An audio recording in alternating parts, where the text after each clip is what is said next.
Hey everybody, this is Chad Kirshner with the Sutherland Youth Program. Got on here to try and give you guys a little bit of an update of some of the changes and things you'll see different with the baseball and softball and t-ball seasons this year. We're fortunate we are able to get a season going. We've got the blessing of the village, and have had a lot of help from them and the park board and Casey, the superintendent, and even the Boy Scouts helping us getting things ready.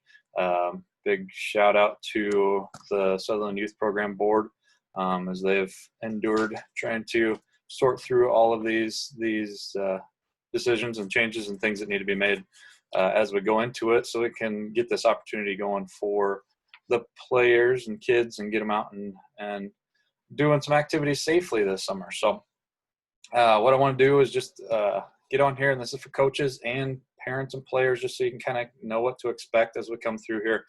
Mainly go through the rules that the governor has laid out for us that we can operate under. There'll be some additional just signature forms and liability waivers, that type of thing, and just instructions that we're going to be handing out to you guys right at your first practice, and we'll expect to get signatures and get those things back in. Just to keep everybody safe and make sure everybody's on the same page with this. So the first thing I'll do is talk a little bit about how our Tri-County League schedule will lay out this year. It's kind of an abbreviated season, so we can start games June 18th. We can start practicing June 1st, and that's what we'll plan on doing. He's working on the game schedules right now. But for T-ball, what it's going to look like, 4 games for the T-ball teams, 1 game per week. And that'll go into mid-July with all the seasons and end about the same time. There's going to be no postseason tournament for any of the age groups. The pony age groups will go about 6 games, and the Pee-wee boys will go 8 games, playing twice a week. We do have a Pee-wee boys team. It is a combination of Paxton and Sutherland kids this year. They'll be split in time between the 2 facilities there. And then we've got pony boys, t-ball boys and girls, and then unfortunately we're not able to get enough pony girls rounded up to get a full team together. Couldn't get a co-op going with any of the neighboring towns, so they are going to do some practices. Kelsey Lehman's going to do some coaching with them and still give them some practice time and things with that. So with that, I'll go ahead and roll through the rules that the governor has laid out. I'm going to try and pull these up on the screen too, so you can see that. If you guys do have any questions, I'll throw you some contact information here at the end, or you can always talk to your coaches or myself here around the ball field or whatever. Whole goal is to keep everybody safe, get everybody active, and reintegrating into the real world here a little bit. And so we'll do what we need to do to make that happen. It's important to have everybody on the same page and abiding by the rules that they've laid out, or else they could just say, no, you guys cannot have any more baseball here for the rest of the summer. So just to keep it all open, we're just asking for everybody's cooperation here, and just want to put this out here, and I'll give it to you all in writing too, so you have a copy of it. But we will put that out there for you to take a look at now, and I'll talk you through them real quick. So what you should be seeing on the screen, big COVID-19, we've seen that everywhere. I'm going to talk you through the rules that we have going forward. This first set is for that window from June 1st till the end of the season regarding practices here. So first one, players, coaches, and staff showing signs and symptoms of COVID-19, which is a fever over 100.4, sudden onset of cough, or sudden onset of shortness of breath, or just anything that doesn't seem normal, you should not participate. And we expect you guys to be honest and take care of those things at home before sending your kids to the games or coming to attend them yourselves. Number 2 there, the dugout and the bench use will not be allowed during practices. Players will each have their own space. Their items will be lined up along the fence, and they will have a space designated at least 6 feet apart. Coaches, you guys are going to be expected to have an adult in the dugout kind of helping line that stuff up for us, and outside of the dugout when it's not in the dugout. Number 3 here, parents must remain in their cars or drop off and pick up players afterwards. So unfortunately, parents can't stick around and watch unless you're kind of out of the facilities, I guess. So that first practice, we will try and get everybody some forms and have the kids run them back to their parents real quick if you could, and get them signed and back to us. But other than that, no hanging out around the ball fields. Number 4, players should use their own protective equipment, including gloves, helmets, and bats as much as possible. I know that's always not feasible, but when we do need to share the protective equipment, it will be disinfected between players' uses. Coaches are encouraged to rotate the equipment when possible, and coaches must disinfect all the shared equipment before and after each practice or game, and we'll get to that point. Coaches are responsible for ensuring social and physical distancing is maintained between players as much as possible. This means additional spacing between players while playing catch, during drills, or while waiting to participate. That, as we know, being around kids and T-ballers especially, that will present challenges. Coaches, feel free to grab as much help as you need to help maintain the organization that you need to there. Players must bring their own water, beverages, and snacks to consume. So no shared drinking fountains, coolers, or snacks. The use of sunflower seeds, tobacco products, and spitting while practicing or playing is prohibited.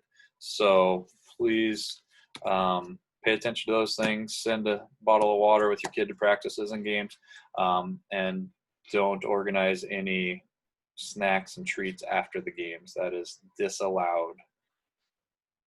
Moving into the rules as we get into the game. So these take effect June 18th. All those same guidelines from above apply for practices and whatnot. The use of dugouts and benches are permitted during games only. The bleachers located between the dugout and home plate also should be used to spread out players. Players should have designated spots to place their personal items.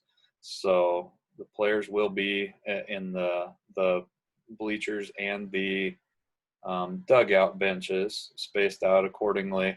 Fans will not be allowed in that area at all. So coaches must also designate an adult who is responsible for ensuring players are seated on the benches unless they are actively participating in the game. So coaches, that's where we're going to need one extra parent or a volunteer to be responsible for that.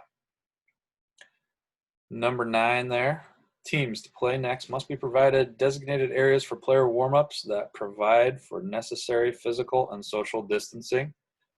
We've got, the big field when our games are going on in the little field if we have back-to-back games, and vice versa, the little field and the grass areas off to the side that we can allow teams to have their necessary space there without any problem. Post-game handshakes or interaction between teams are prohibited. Coaches, feel free to get creative with how to show sportsmanship on these, but no fist bumps, no high fives, no nothing like that. So when the games end, the leaving team must sanitize the dugout or bench area. No post-game talks at the field are permitted. Fans and players must leave the playing area and return to their cars immediately after the game. So no huddles, no chit-chat. Everybody just kind of has to get in and go. Number 12, the team to play next must remain in their designated warm-up area until the prior team has finished disinfecting and is completely out of the dugout or off the field. So we're clear there. And then now for you fans and parents, here's some specifics specifically for you. Letter A there, number 13, fans for the upcoming games must remain in their cars during player warm-ups. They will be permitted to come to the field once the team that they are there to watch enters the playing area. Fan attendance is limited to the household members of players on the team. That's a tough one, but just your family that live in that household are the only ones allowed to come and watch. For outdoor games, no use of bleachers for fans. Fans must bring their own chairs or stand, and fans should keep 6 feet of social distancing between different household units. No fan seating or standing is allowed within 6 feet of the team's benches. The initial wording that came out on this included the area behind home plate to 6 feet past the end of the dugouts. So that's what we'll be enforcing there. So any of that normal viewing area behind home plate is off limits to fans. And we'll expect you guys to be more in the outfield areas for that. And then the last one, if we have a high capacity, we need to run through some extra things. I'm going to show you quickly, I think. So up there's a quick diagram of our ballpark. You can see the red areas lining the fence behind home plates where our typical bleachers are stationed. Those are off limits. So in essence, that gate that enters that area towards the concession stand, we are just using that as our cutoff for players, coaches, and officials only in that neighborhood there. The fan parking, or the parking's normal. The fan seating and positioning, we're going to add a few cones for safety up here around the right field fence in the little field. Just like you guys typically line that outfield fence. You are more than welcome to be out there. Just practice your social distancing, and we'll kind of have some 6-foot markers just for reference out there. So that green area is the only legal viewing area for games on that small field, and likewise on the big field. It gets a little trickier, a little touchier, but anything lining here. The red areas are off limits, and again, nobody's allowed in this area immediately behind the home plates and around the concession stand. Restroom is off on this corner of the parking, which does put it quite a ways from the seating area, but those are there, and they will have 6-foot markings as well as far as standing in line. Typically they put an outhouse out here, a porta potty out here. Haven't seen that yet this year, but if it's there, you're more than welcome to use it. Just stand 6 feet apart while you're waiting in line there. So that's kind of the main rules there. The restrooms, we do have obligation to clean those and disinfect those regularly while players and fans are present, and we'll be placing some markings on the ground so you have some 6-foot references there. Concession stand will not be open at all this year. We are allowed to now with certain stipulations, but just for everybody's safety and simplicity, we as a board have decided not to do that. Does cut into any of the revenue that we would have for this, but something we're willing to sacrifice in order to keep everybody safe and make sure that we're able to play ball and get the basics covered there. So with that, I guess, feel free to give us a call. Your coaches will be getting in contact with you if they haven't already. If you're watching this, you probably got the link from them already, so you should have that to go off of. Feel free to give me a call. Number is up there. List of all our current Sutherland Youth Program Board of Directors, and then an email address that we've recently set up for that if you want to get a hold of us that way. But we are sure excited to have a season going, get the kids out there playing a little bit, and really look forward to seeing everybody from a little bit of distance. But we appreciate your patience and your cooperation with this. When we get you these forms to sign and things, please get those back in as soon as possible, and we'll look forward to having a nice summer. Thank you.